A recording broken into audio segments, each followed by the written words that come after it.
Hi guys, I am in contact with actually a few doctors at this point in Gaza, and as you know, Palestinian doctors particularly have to be extraordinarily careful about putting their face or their name to any testimony of the ongoing atrocities against their people because they then put a target on their back, and as we've seen, so many medical workers have been assassinated in Gaza. But some of the details they passed on to me, I suppose, just so I can get the message out, at least to my audience, have really left me just wondering how on earth do we live in a world where people who are capable of that level of sadism, first of all, just roam the same planet as the rest of us? I genuinely didn't know that such cruelty existed.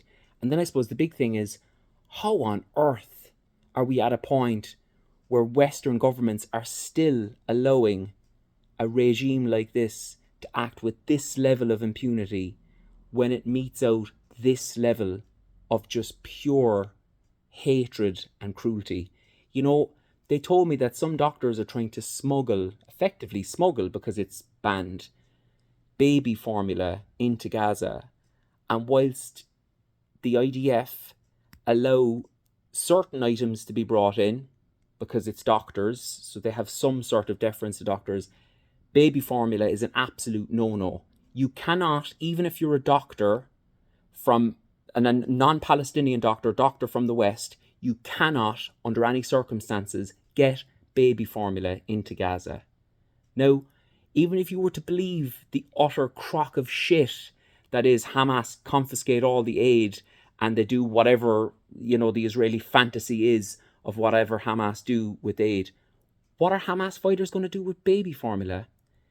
How on earth could you even pretend that your project isn't genocidal if you're not allowing baby formula into an area where mothers are so emaciated and malnourished they cannot provide milk for their babies who are starving to death in neonatal? They tell me that, people are coming in with various injuries from gunfire, from bombs, and because they are so malnourished, they cannot respond to their treatment. But again, this is deliberate.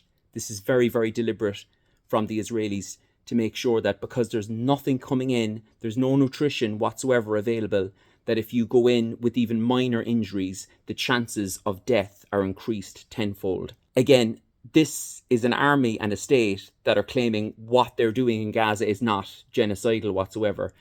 But there is one thing that a couple of the doctors have said that I think just takes the biscuit of this level of cruelty. Again, I have never heard anything like this in my life before. One of the doctors told me that they are seeing a pattern in the sniper wounds of the kids coming in. I'm talking now 12, 13-year-old kids coming in.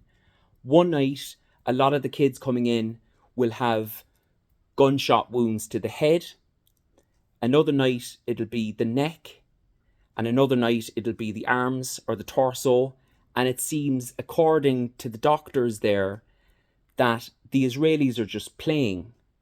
That it seems like on one night they say, oh, let's just go for the head. Another night it'll be, let's just go for the neck. Another night it'll be, let's just go for the legs. These people are bored.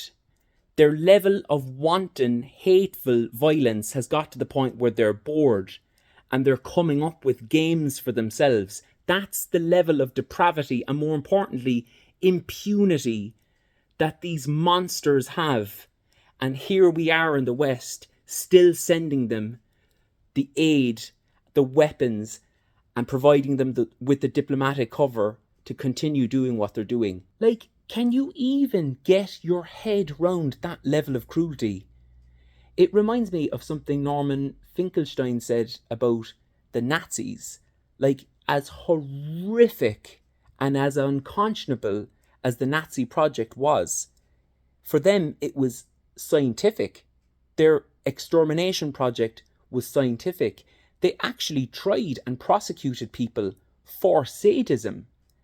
You weren't supposed to take any glee or any pleasure in the horror that you were meting out against the Jewish people, whereas the Zionists take pleasure. It's that level of horror and extermination, but it's got a gleefulness to it. It's got a pride in the crime. I I literally cannot think of a more disgusting, abominable ideology that the earth has ever faced, and we in the West are supporting this on an ongoing basis.